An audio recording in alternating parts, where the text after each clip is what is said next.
Let's walk together as one.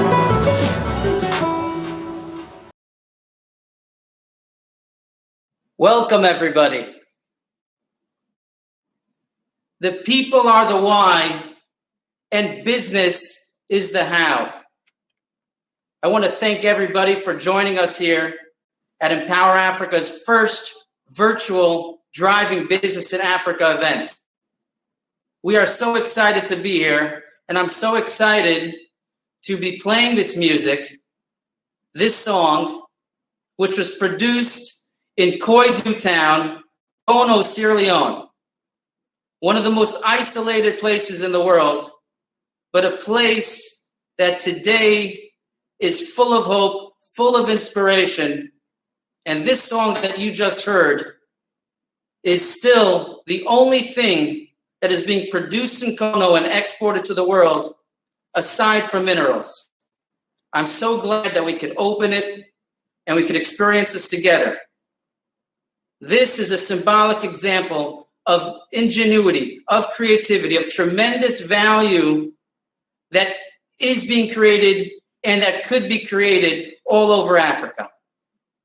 At Empower Africa, we have a very positive approach, a very strong belief in Africa and its tremendous contribution to the world. And that is because we believe and are inspired every day by people in Africa. This narrative, this message is a message that we are driving all over the world. Africa is a beautiful place full of beautiful, diverse people. And we at Empower Africa are seeking to accelerate empowerment through human connection by creating that awareness globally, by creating those connections, driving trust, and driving trade, driving investment, seeking to build mutually beneficial, long-lasting relationships between diverse people who could add value to each other. Yes, we as human beings create value, and we create value for each other, and together as a collective, and as a collective here in this room, we can create significant value for millions of people all around the world. So thank you very much for coming. I'm very much looking forward to an awesome panel discussion on one of the most historic and symbolic initiatives that will take place in the 21st century. And I want to thank our panelists. I want to thank the leaders on the stage who took the time to share some thought leadership and share some knowledge. And again, thank you very much. Before we start, I would like to dedicate this event, our first virtual Driving Business in Africa event, to Martin Allen Schiff. Martin Allen Schiff is the father of Jesse Schiff, our director of marketing, and he passed away 30 years ago when Jesse was just 3 years old. I found out about this after we actually scheduled the event, and I'm an individual that doesn't believe in coincidences. And I really wanted to take a moment to dedicate this event in his memory. And I would like to provide Jesse the ability in 1 minute to share some thoughts on his father. Jesse, over to you, brother.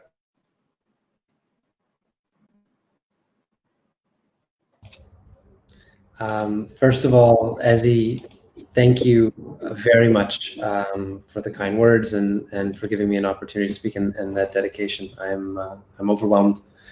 Hello, everyone. As I mentioned, I'm the director of marketing here.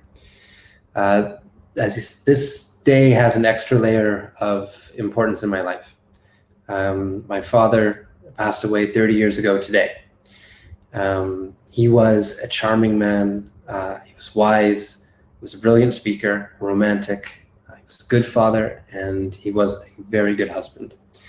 He believed in people, and he understood that when someone has an opportunity and the right tools, they can transform their lives and the lives of those around them. My dad his light went out from this world a bit too early. And I believe personally that I will continue to do my best to make sure that it can shine in all the places that it hasn't reached yet. The mission of this company is to accelerate empowerment. And all of you today are here making that a reality. And I just want to say thank you all, and I hope you all enjoyed this amazing event. And now I will turn things over to Shira Eliza, who will moderate and bring on our panelists. Thank you.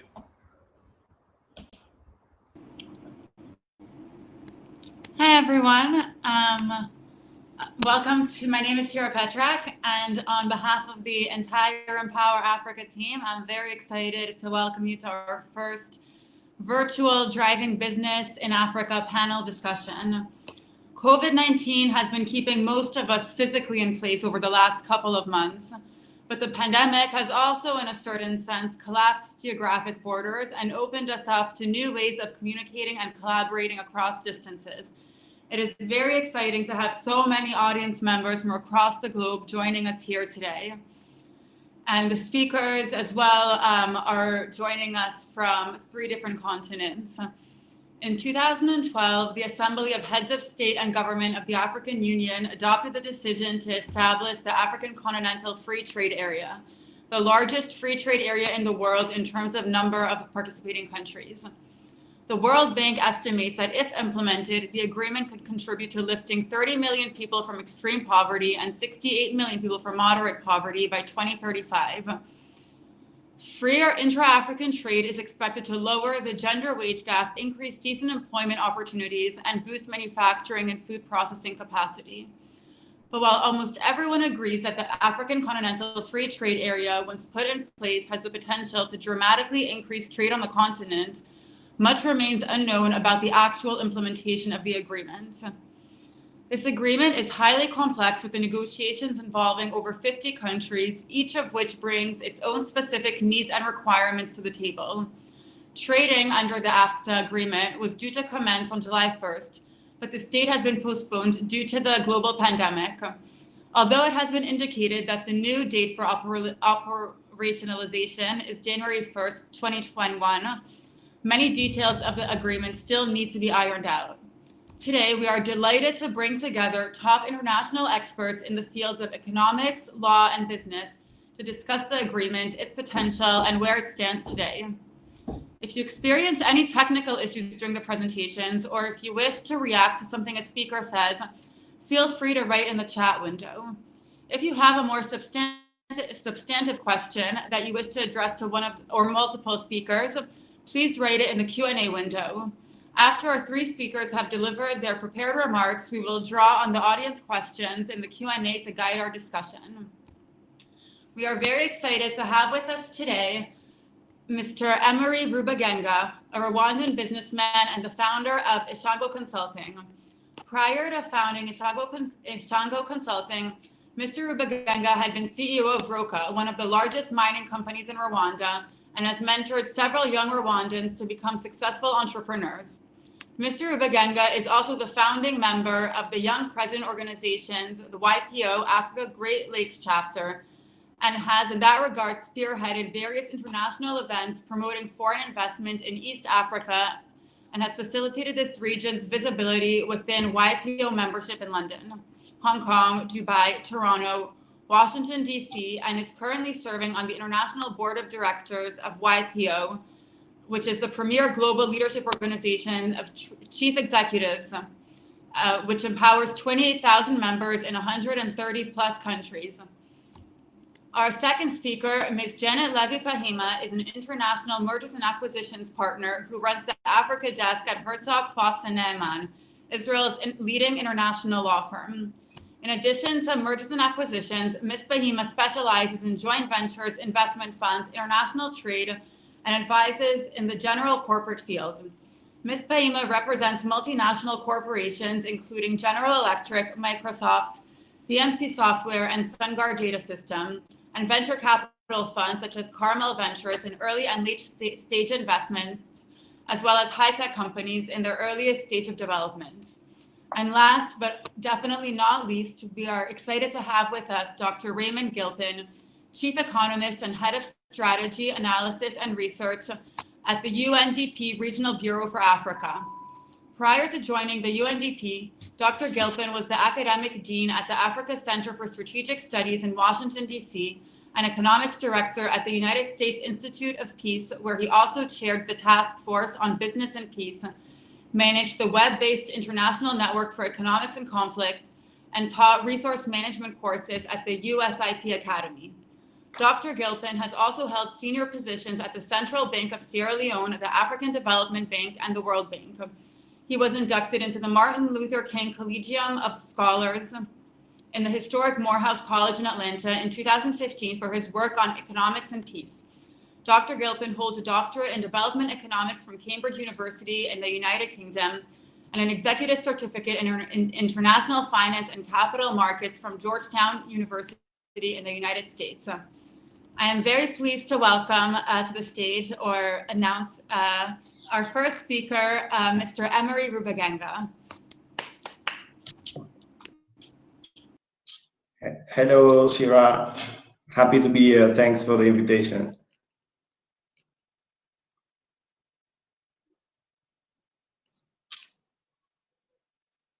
I'm really looking forward to have this interactive session with you today.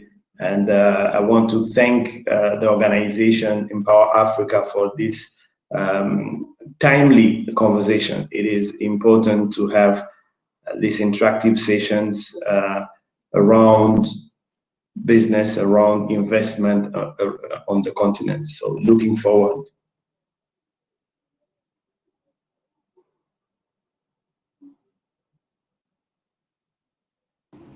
Thank you so much. Yes, our first speaker, I will let you have the stage. And I'm excited to hear your experiences and thoughts about intra-African trade and what the AfCFTA what doors it could open for the future of trade and business on the continent. So I will give you the stage now. Sure. Thank you. Thank you very much, Shira. I believe, like you rightly said, so we are living a very important moment. The Africa Free Continental Trade Agreement is a magnificent tool that is going to be a game changer for the economy in our countries. Let me just remind the audience, I recall you mentioning we have an audience from different parts of the world, different continents. So Africa is 54 countries, so totally different administrations, and having this particular agreement in place is going to play a significant role. We are today having 20 plus countries that has yet to join the group, but we have a tremendous influence amongst all the 34 countries excited to be part of this.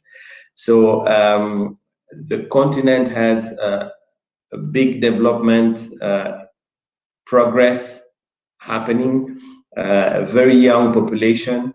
We having the youngest population in the world.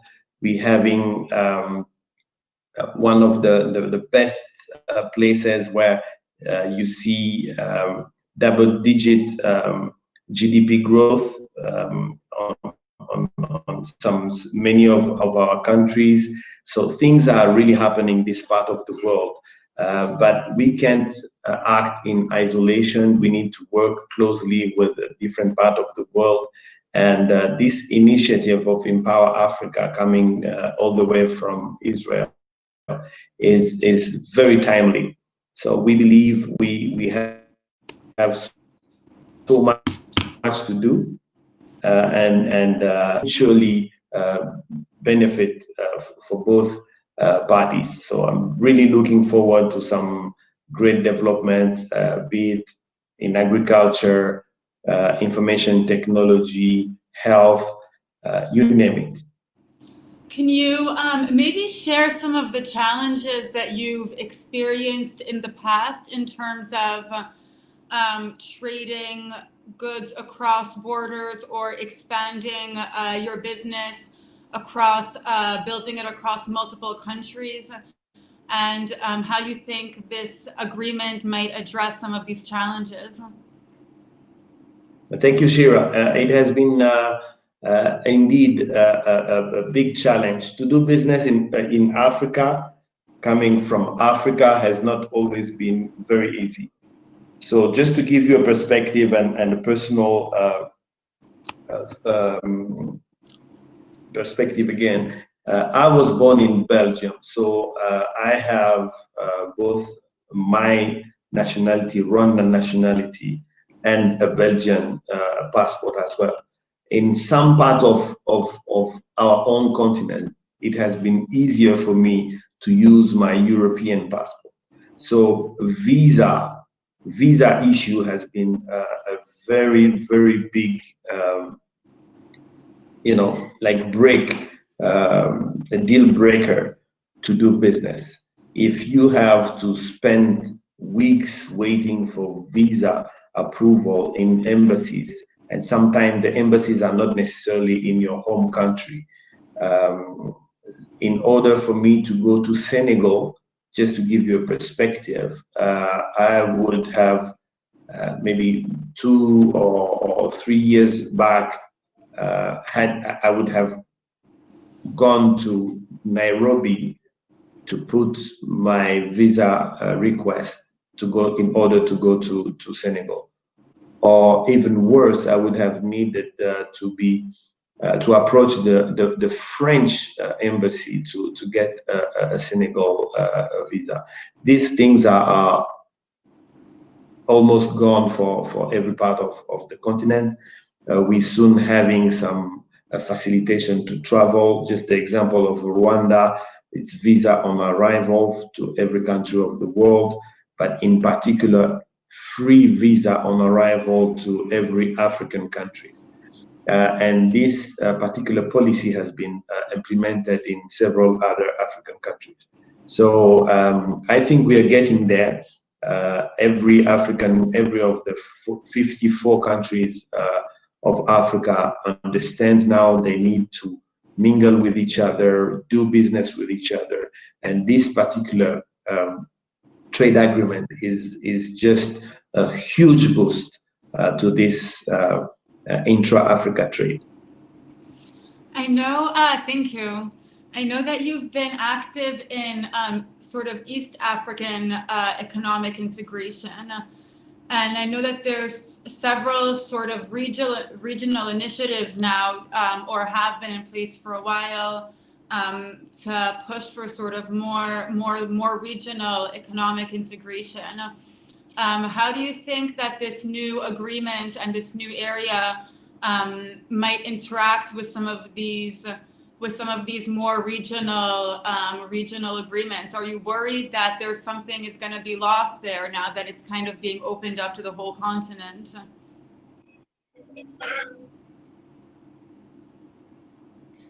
No, I think it's great steps. It's wonderful that the 6 different blocks that we have on the continent have been built way before the Africa Free Trade Continental Agreement, so that we have at least different parts of the continent that interact with each other, having similar regulations and laws. So this is a good preamble to the implementation of the full agreement. And I believe that even the linguistic, because this is important to highlight, several African countries have different languages that are used to do business with. In West Africa, you will notice a lot of French-speaking countries.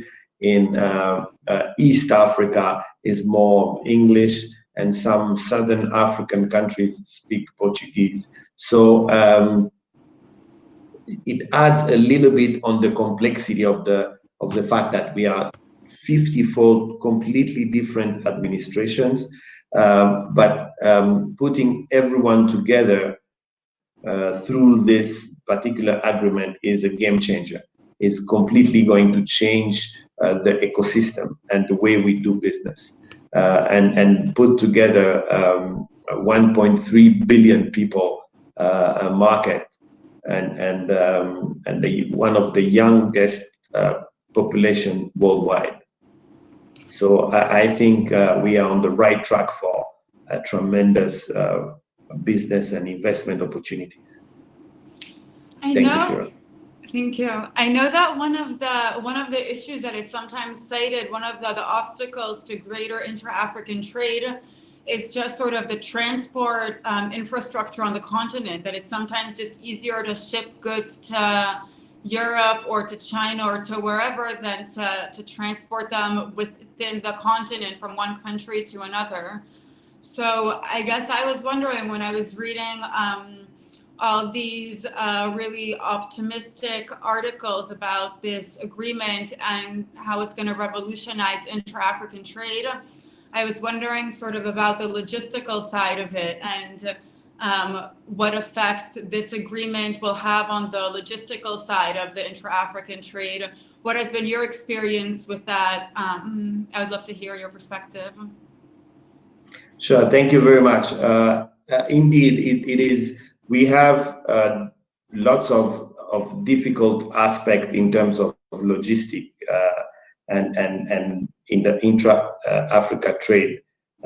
You name it. If you talk about roads, if you talk about railways, etc. But if you have a detailed look, if you just happen to have a detailed look on the recent development, you'll see things like airlines, a lot of development in terms of how many African airlines are developing and connecting the dots in terms of traveling from one country to another. Let me just again take the example of my own country.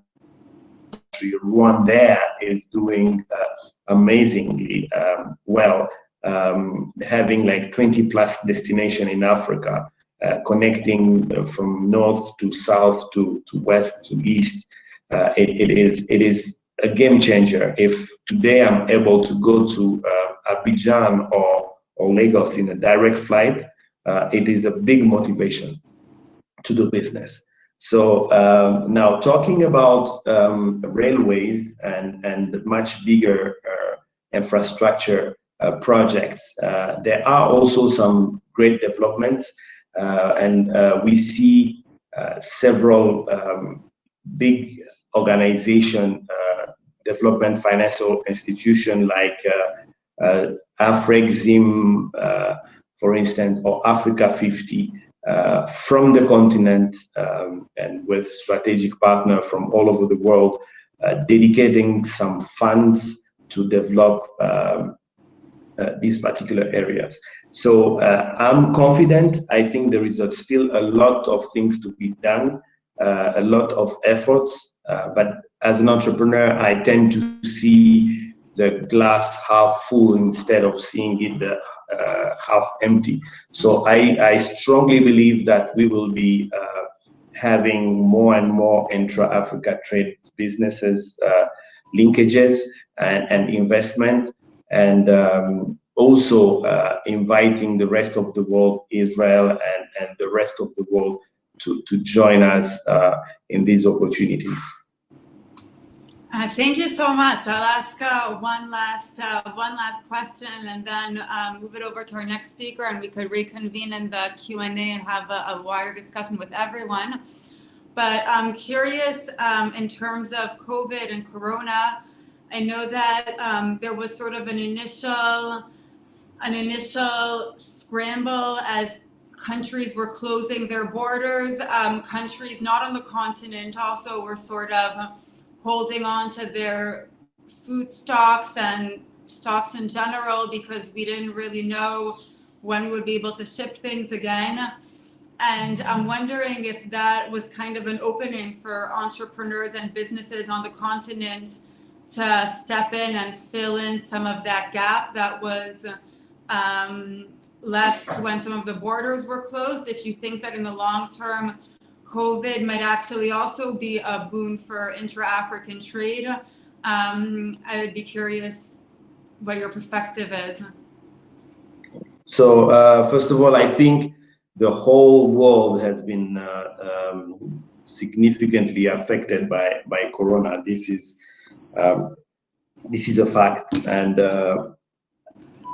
I see different philosophy behind what has happened, and amongst some of them in Africa here is, look, we will have to live with this, okay? So this is going to request us to be more vigilant and take some very specific arrangements in terms of social distancing, masks, sanitizer and stuff, but we need to live our lives, and as much as countries are focusing on strategies and on how to minimize the effect of the coronavirus, I think business people and entrepreneurs in general needs to kind of position themselves differently and say, look, we need to live with this, okay? So we won't change it. It has happened. It has affected us. Our turnovers for some of us has decreased significantly, but what to do? We need to live with it. Let's take the measures and do business. And this has been, I think, the philosophy of many countries, at least at the private sector side of it. And government in Africa have taken the necessary measures to mitigate the impact of COVID. Taking some examples, I know countries where at the very early stage they take the necessary measures, and today they're enjoying very limited negative effects. So to respond to your question, yes, we have been affected, but we have to work with it and still do business and try our level best to thrive. Thank you so much, Jean-Marie, for your time and your wisdom and your experience. I think it's always inspirational to hear from someone who is in the field doing things, inspiring others, mentoring others, building your own business while encouraging others to also step in and together just build a thriving private sector. So it's very exciting to have you here. We'll reconnect in a couple minutes at our panel. So for now, I'll invite our next speaker, Janet Fahima, onto the stage, who is going to dive a little bit deeper into the actual agreement itself. I'm very pleased to have you here. So I believe you have a presentation, right? So I will leave you the stage so that you could do that. I'll turn my camera and my microphone off, and I will give you the floor. So thank you. Warm welcome to Janet. Thank you, Shira. And I have to tell you that there is no better way to follow up someone who's inspiring and exciting than to bring a lawyer on stage to talk about an agreement which will now be uninspiring and probably but it will give us good information. A little bit of a hint, if you'd like to see the presentation better, there's a little slide in the top right of your screen, which will give you full screen, and you'll be seeing better the presentation that I'm going to be doing right now. So, as Shira mentioned, 2012 there was this idea in the African Union to create a free trade area. That was the goal was to do it by 2017, and not too much after that, in 2018, the actual agreement establishing the African Continental Free Trade Area was signed by more than 40 countries. The goal is to have all 55 African Union member states sign, and to date, the only one that hasn't signed is Eritrea. Now, what's the difference between signing and ratification? Well, when heads of state get together and sign agreements, that's very nice, but it doesn't bind their countries until their governments have ratified the agreement. and sort of officially join. And after they ratify, they have to literally deposit the signed agreement with the African Union Commission. So the idea is they signed in 2018, and as soon as 22 ratified and deposited, then 30 days after that, the agreement could actually go into force. By the time it came into force in 2019, there were 24 countries that had deposited their instruments of ratification. The official launch was in 2019, and as Shira mentioned, trading so far has been cut off a little bit. I'm not sure exactly how many have ratified by now. I've seen 31. Emery mentioned 34. A couple have ratified but haven't deposited yet. But this is a number that's changing all the time as more and more of the signatories go through their internal processes of making this law. Now, let's look at the purpose for a second. It's to create a single continent-wide market for goods and services and promote movement of capital and natural persons. And as Emery was saying, with the problems with visas, you can see why that might be so important. Now, I am going to take you into a lot of the language of the agreement itself, which is something that people usually don't look at when they talk about these things. But I think it's nice sometimes to take a step back and say, this agreement we're talking about, what did it actually say?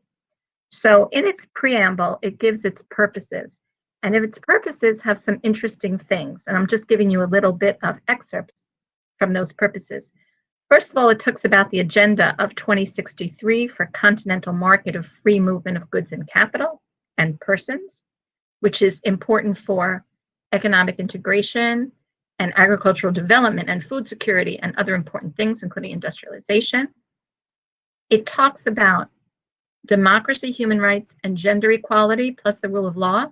I think what's interesting is how many times we're going to see in the agreement this reference to things like democracy, human rights, and gender equality.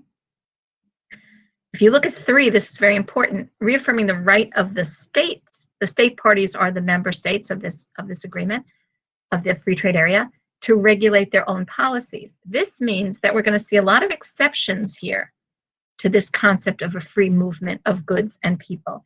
And it's going to be for things like public health and safety and environment and public morals and protection of cultural diversity, whatever that means. So just remember, there's rooms here for exceptions. And also, Shira, you mentioned the regional areas. As you can see, the regional economic areas are considered the building blocks for the establishing the full free trade area. So they're also contemplated in the agreement itself. Now, after we've said the purpose, the agreement goes on, and now it talks about general objectives. Again, looking at Agenda 2063 for an integrated, prosperous, and peaceful Africa for the single market. To get to a liberalized market, it's going to take successive rounds of negotiations. That means we're not done yet. This is not an agreement that was negotiated, signed, implemented, and ready to go. It's a process. It's a framework that's going to continue to go on for quite a long time. Another objective, of course, as we said, to facilitate the movement of capital and persons, but that's also to facilitate investments in the different states, to facilitate maybe a customs union at a later stage, and to come into, and here we go again, gender equality, sustainable, inclusive, socioeconomic development, gender equality, and structural transformation. So this idea of equality is very important, and socioeconomic development, not just economic development. Another purpose, another objective is to make each of the countries more competitive within the continent and in the global market. And of course, promote industrial development through the things that we already saw in the preamble, like agricultural development and food security. So now, as if we haven't said enough about the purposes and the general objectives, we have specific objectives found in the agreement. And the big one is eliminating tariffs and non-tariff trade barriers. Tariffs, just making sure everyone's aware, is when you just basically have to pay money to import a certain type of good. But non-tariff trade barriers are other ways it makes it very hard to move goods or people. As Emery said, like hard to get a visa, or hard to fill out the customs forms, or goods that have to comply with certain specifications that are specific to a country and that help that country protect its local market. The idea is to liberalize these things and get rid of these other non-tariff trade barriers. And then to also cooperate in investments in intellectual property rights and antitrust. Cooperate on customs matters, and also create a mechanism for settlement of disputes. And finally, to have some sort of method to administer all of this. And yet we're not done. The agreement now goes into principles that guide all these different purposes and objectives. And that's basically by using, as we said, the building blocks for the regionals, the member states of the African Union driving and being the force behind the free trade area.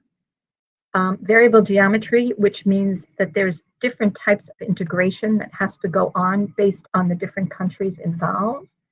You need differential treatment for some countries, like we have infant industries that may need special protection, for example, through tariff barriers. Transparency is a principle and disclosure of information, but we'll see there are many examples, many exceptions to that, many exceptions to the idea of transparency. A preservation of the rule of law is important. Most favored nation treatment, everyone needs to be treated the same. National treatment, which means that imported goods have to be treated the same as your national goods. That's to get rid of protectionism. And reciprocity, and an important one is consensus in decision-making, if possible.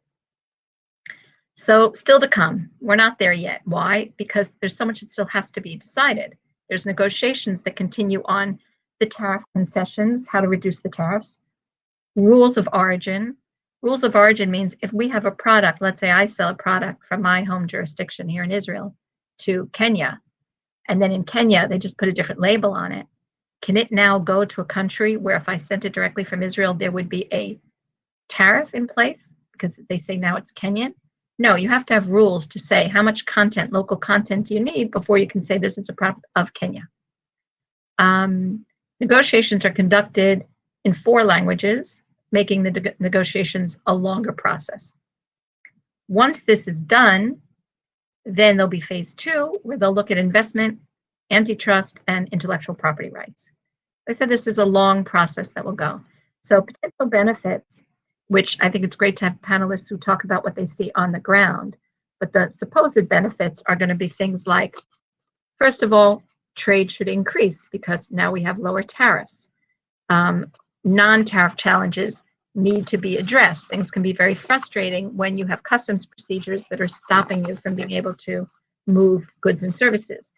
What all countries need are certainty and predictability. That is so important to have investments and facilitate any kind of economic environment. And finally, you need to simplify some rules, because if you can simplify rules in different trading regimes, you'll be able to increase your trade. Now, some challenges are, let's start with tariff barriers. Tariffs, especially for 32 countries which are termed the least developed countries, LDCs, this is very sensitive. This is an important source of revenue for them. And without this, where are they going to get there? What is going to substitute that? It's also going to increase competition to their local industries. How are they going to protect domestic industries when they're already less developed than some of the stronger economies on the continent? Another thing is each country is so different. We know each country has a different size, a different challenge, different economic development, different diversification. That makes something unifying a continent-wide market very difficult. And as Chair mentioned, infrastructure gaps. The infrastructure gaps also make it harder to have free trade moving across all countries. So the big move here is going to be liberalizing trade tariffs, reducing trade tariffs. Now, the idea is 90% of the tariffs should go away altogether, but there's different amounts of times to do that. 5 years for some of the countries, 10 years for the less developed countries, and then there's the G6, Ethiopia, Madagascar, Malawi, Sudan, Zambia, Zimbabwe. They get 15 years to phase down because they actually need more help before they can get to this and give up this domestic protection and strengthen their economy. 7% of tariffs on 7% of products are going to be considered sensitive, and they get a longer period of time before they have to be phased out. But 3% can be excluded altogether. It just can't be more than 10% of a country's trade. So there is a recognition that each country may have a few specific items that it cannot liberalize 100% and must protect. These are numbers of what I've just told you, so we won't rely on it. Just as you can see, there's differentiation between the amount of tariffs and the different categories of the countries and the amount of time they're given for each part of this. Now, you need initiatives to help, and you need assistance to help. So AfCFTA talked about a $1 billion facility to help countries that are going to be hurt by losing all these revenues that are generated by their tariffs. Also, there are plans for an Africa-wide digital payment system, which clearly will facilitate trade, and also having simplified trade for informal players in the market, many of whom are women. And as we've seen, here we are yet again talking about gender equality and empowerment of women and the importance of women in the workforce. So this is a little bit about governance, which is a bit dry, but let's just run through it real quickly. The Assembly is the highest organ of the African Union, and that's basically oversight, it's strategic. Then you have a Council of Ministers, and they're supposed to implement and enforce the agreement. Now, their decisions are supposed to be binding on all the member states, unless they have legal, structural, or financial implications, which is pretty much everything. At that point, the state parties, the member states, have to adopt each one themselves to make these binding on them. And then the state parties are obligated to do whatever they need to do so that they can implement these decisions of the Council of Ministers. Finally, there's a secretariat, which is really administrative support. There's the first Secretary General was appointed just this past March. And then there are a few different areas that are going to be going on. The rules of origin that we mentioned, the negotiations that we mentioned, monitoring and eliminating the non-tariff barriers that we mentioned, the digital payment system we mentioned, finally, an African Trade Observatory. Now, the first Secretary General in an interview said, short term, the most important thing is let's get these essential goods, and this is going back to COVID-19, let's get essential goods, germ-killing products, let's get them moving with priority across borders, especially landlocked countries. Let's get duties reduced on them because these products have to be affordable and accessible to people. It's temporary, but it's an immediate, urgent goal. In the longer term, the idea is to accelerate industrial development, and that can include having better regional value chains and manufacturing essential value-added products. And of course, what do we mean by value-added products? Not just exporting raw materials, but doing the processing within the countries. And finally, also getting into intellectual property regimes. Intellectual property regimes are key to develop a more sophisticated economy and to get into technology. Finally, transparency. Each member state is supposed to publish all of its laws and rules, etc., but they don't have to disclose confidential information. On top of that, there's many protocols that were attached to the agreement, and they include many, many exceptions to transparency, covering things like national security, national treasures, prison labor, shortages in food, and certain industries that might be in distress, plus more. So we have a lot of non-transparency within the general rules of transparency. Finally, if anyone wants to get out of the treaty once they're in, after 5 years with 2 years notice, anyone can get out. So, thanks. Thank you so much. That was extremely enlightening and extremely clear and extremely thorough. It's as a former lawyer myself, I always appreciate getting down into the nuts and bolts. It's always interesting to kind of see what lies behind all the flowery language, I guess. And it seems that on the one hand, this really is a revolutionary agreement. On the other hand, we need to wait and see how the implementation will go with it. So thank you so much for your presentation. I believe that our third speaker, Dr. Gilpin, is running a little bit late. So I think that at this point, I will open it up for some questions from the audience. I see that we have Emery. I will invite you back onto the stage as well. Let me do that. Hello. So now I guess we can move to the discussion portion. Hopefully Dr. Gilpin will be here soon, and we could kind of do this in the opposite direction of having a discussion and then having that presentation. So I see we have one question already in the Q&A. And if the participants want to raise their hand, there's an option to raise your hand, and we could actually pull you on stage. So if you want to do that, I don't want to force anyone to have their camera open spontaneously, but that's an option if you would like. So let me read the first audience question, which is: some of the restrictions for businesses in Africa are related to obtaining financing because of credit rating or money laundering law. So I'm not sure if this is specifically related to the agreement or maybe sort of more general restrictions on intra-African trade.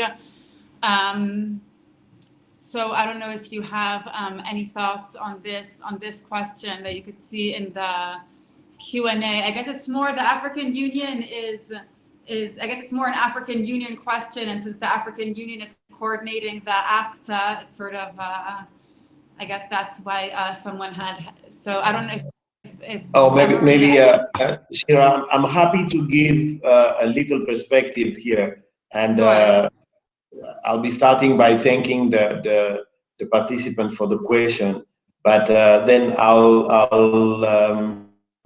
kind of warn him on the perspective and some of the misleading, image that Africa has out there. I'll let you know, just talking about credit ratings of some African countries are higher than, European Union countries. I'll just give you a perspective. Rwanda today is B+ by all these Fitch rating and, Standard & Poor's, and much higher rank than countries like Spain, for instance. Okay, so and this is the case of so many other countries. Of course, we still having in some part of the continent some difficulties related to corruption, etc. But it's much better than in the past. You will be surprised by doing a proper analysis of country by country. Several countries are having a much higher doing business rating than other parts of the world.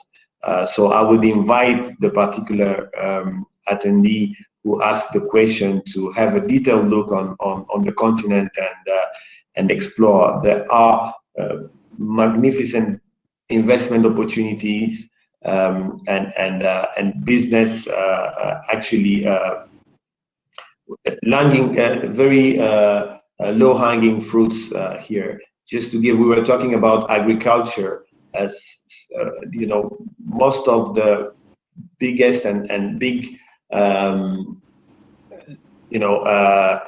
agricultural soil available in the world is in Africa, and we're still importing from rice from Bangladesh, for instance, or from Thailand.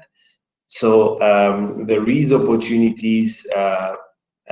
Indeed, there are still some financing gaps. The cost of financing in this part of the world is still high, but then I see that as an opportunity to join hands with the rest of the world and provide some solution, including financial solution to the very vibrant young business world that can offer solution to the continent. So welcome to the attendee who asked the question to deep dive, and I will personally be his host when he comes to Rwanda or any other neighboring country, by the way.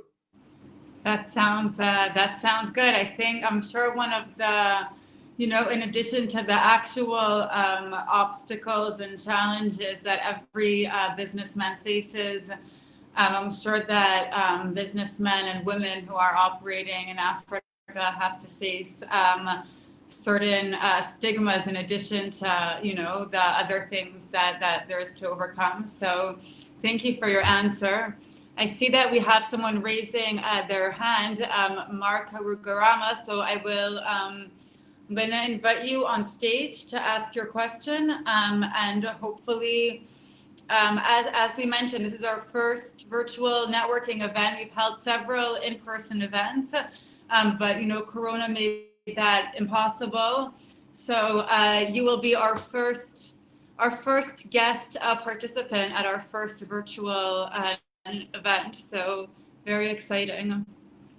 So let me try this.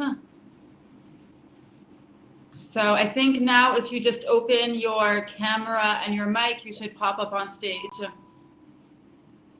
Hello. Hello. Thank you, Shira, and thank you to our panelists, Janet and Emery. Emery, very good to see you. Emery is like a big brother, stroke uncle to me. And just good to see him here. I think the virtual world is converging more and more. And I had a two-part question, and this is to both panelists, just to get your perspective on where you see this agreement going, right? Just your gut feeling. So we're at the free trade level now, and there's different stages of integration. This could move, from into customs union and common market and an economic union and the like. But I don't even want to talk about the political union yet. But where do you see things going, especially with regard to, we've seen challenges in integration in the EU, for example. It's not been a bed of roses. It's not been completely fun. There's other challenges with security and nationalism. So I just wanted to get your perspective on that. And the second part of the question really is, Janet talked about the ratification process, and that's a different ballgame. And what would be the impact of bigger economies like Nigeria or Egypt and South Africa not ratifying the agreement? Would that throw the process off, or do you think the kind of small and medium-sized economies would still be able to carry their weight in this? Thank you.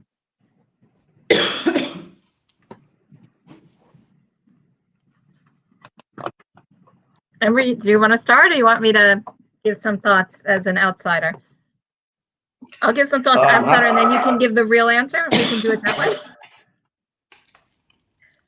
Lady first. Okay, look, Brexit, Brexit is a great way of saying, is this what we're trying? How are we going to do any better than that? The European Union has been around for so long. They have the Treaty of Rome. It was so developed. You have the European Court of Justice. There's so much going on, and yet look at all the problems they're having.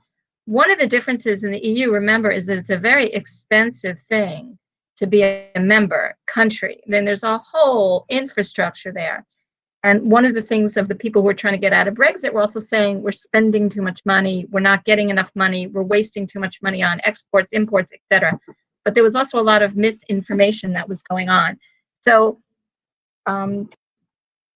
would the same thing happen? I don't know. I don't think necessarily the goals are quite as broad, and hopefully there'll be a lot of learning of where not to do as much. In terms of where it's going to go and whether security issues or something is going to be a problem. I mean, first of all, the trade within the continent is pretty small compared to the trade outside. If countries within the continent start increasing their trade, that will lead to success brings success. right? If it's working, if people see that there's more trade and there's more trade going on and there's more trade that gets away from the global markets and increasing opportunities within, that encourages people to keep going, take the next step. If you start having a movement of people, which creates security situations, well, security is one of those exceptions that we mentioned, and it's going to be shut down by countries very, very quickly. So in a way, it's almost in the hands of the users to see whether or not it can have major implications or how much it can actually go into effect. And in terms of ratification, I mean, I think it's a bit of the same thing. To the countries that participate and ratify, they can start seeing the benefits and dealing with the challenges. For example, decreased revenue for tariffs and less protection for the domestic industries. The ones that don't participate also don't get the benefits of that. So I guess if in the and I'd like to hear what people think what's going to happen. My optimistic view is that as it goes on and starts being implemented, there's more and more reasons to join the party and come on and do it, because you see that's the only way to get the benefit out of it.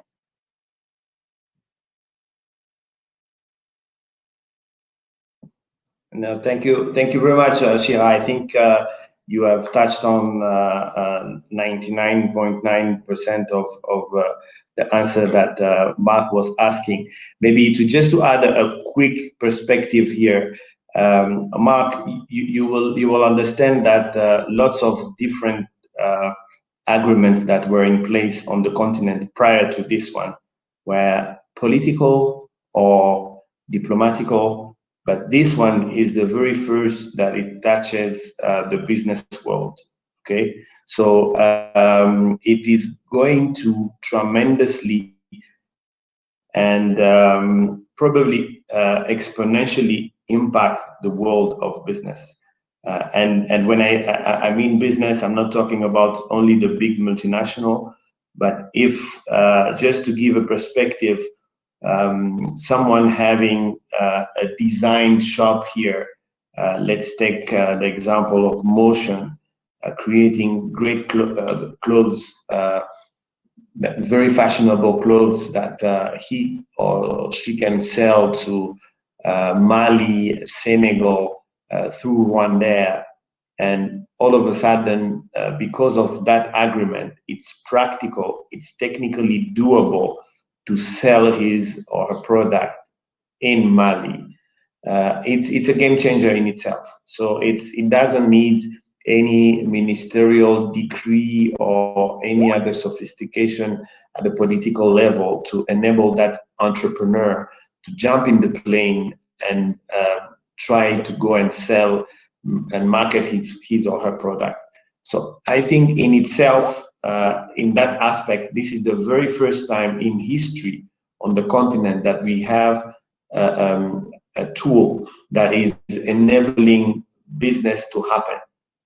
And this is a very practical, not diplomatic, not political, not very sophisticated among governments, but this is impacting the young entrepreneur in the midst of a certain suburb area in Côte d'Ivoire to imagine selling his product in Zimbabwe. So I think we are now living very unique times, and thanks to the leadership of the continent for this. Again, is it going to, from one day to another, change the whole business ecosystem of the continent? I don't think so. There are going to be lots of people who are benefiting at the beginning, but incrementally it's going to affect the entire continent and the business world. Thank you so much for your answers, and Mark, for your questions. I will move you off the stage now, if that's okay with you. Thank you. So I think we have time for one more question. If there's a question from the audience, or I could ask a question. If there is, so I'll ask one question that I was wondering about, and I would love to hear your perspective, Anne-Marie, as a practitioner. I know that there is a lot of non-formal trade that goes on between the countries. And whatever the numbers that are forecasted for the growth in intra-African trade from this agreement, it doesn't take into account the non-formal trade that is already going on and that will continue to go on.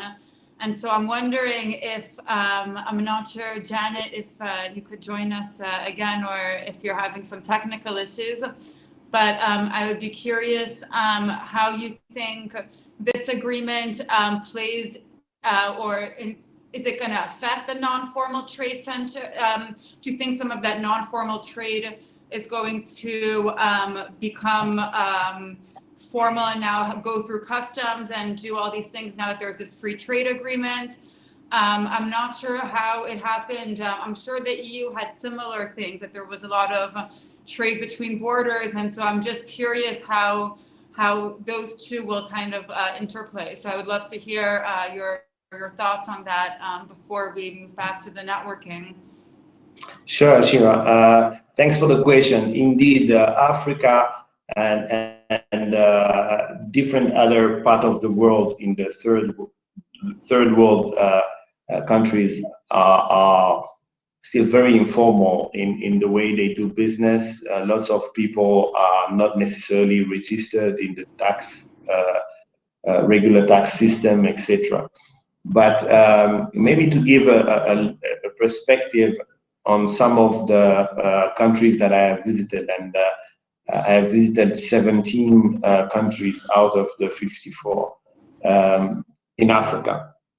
So many of those are currently digitalizing their tax system, and we have more and more people registered. Initially, you had big taxpayers kind of cover the 90+% of the national collection tax collection system, and it's becoming less.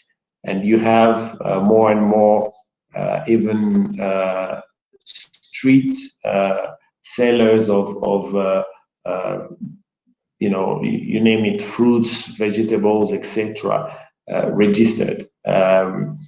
Big campaigns have happened to educate the population in the importance of having of being registered in many of the countries that I have visited. So we will see less and less, or let me put it the other way, we will see more and more informal players join the formal sector.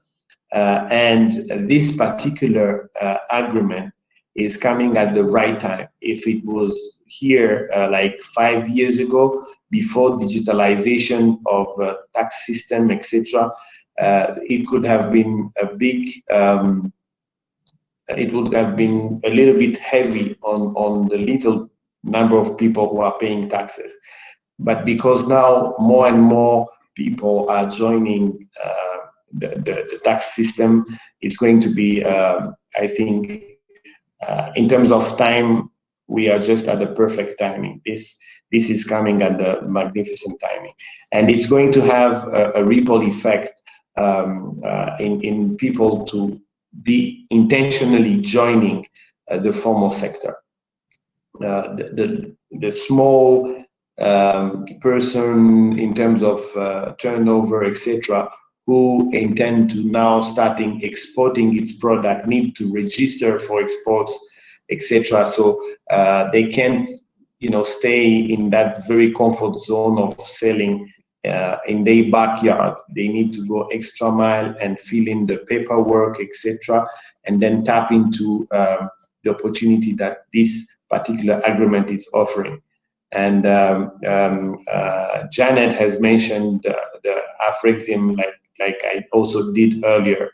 There are a lot of instruments. The intra-Africa trade facility within AfCFTA is actually addressing this for this very particular population of the business world. The small turnover type of businesses are addressed and they have a solution here. Shira, there's one more question in the Q&A that I'd love to address before we drop off, because it has to do with, you have the law on paper and how do you know what actually happens on practice? And I love the question because I've been talking a lot about what the law says on paper, the agreement. And clearly, I'm not the one you're going to ask to find out what actually happens in practice. So I think I should address this and say, you're right. I'm not going to tell you what actually happens in practice. But two things. First of all, it shows you the importance of cooperation between people that can understand what the law says and then using qualified advisors on the ground. And the question is saying, are there sort of credible guides? The most important guide to how things are implemented in a legal way in different countries is to go to legal advisors who are credible in those countries. So often you will get people who are not legal who will say they can actually help you and cut corners and etc. But I always think if you're trying to do international business, it's always worth to do it the correct way, the proper way, the legal way. That means working in coordination. Use your lawyers at home in cooperation with lawyers in the jurisdiction you're going to. That usually creates the best dynamic. Thank you so much. Thank you so much to you both. This was so interesting. It was such a enlightening conversation. I'll invite Azir Rappaport, our CEO, back on stage to give some closing remarks. Wonderful. Thank you, Shira, and thank you, Janet and Emery. You guys are awesome. I know you guys personally, beautiful people. Thank you for your thought leadership here, and I learned a lot, and I believe the audience also. So thank you, the whole audience. I don't know if they can. We will coordinate another time where he could also share his wisdom and his knowledge on the African Continental Free Trade Area. And I'd like to also take a moment to thank many friends in the audience, people that have really helped us make Empower Africa happen, who are partners of ours on the ground, who have encouraged us throughout the past few years. And I know we have ambassadors, we have business leaders from all over the world here. Shout out to all our friends in Sierra Leone, Rwanda, and Botswana, who we're going deeper and deeper with our relationship and the initiative we're working on. So I really want to thank everybody for coming and thank everybody for their partnership and cooperation over the past years. I look forward to many more events in person and virtually and accomplishments together. And may we see a brighter future and make a brighter future together for ourselves and for generations to come. So God bless you. And I'd like to also encourage everybody to utilize the second and third floor of that and do the networking surrounding different sectors and different countries. I'm going to be hanging around on the second and third floor, at the countries tables and the sectors tables. And right now I'm going on the music floor. So I'll see whoever's around. Let's network. Let's have some fun. God bless.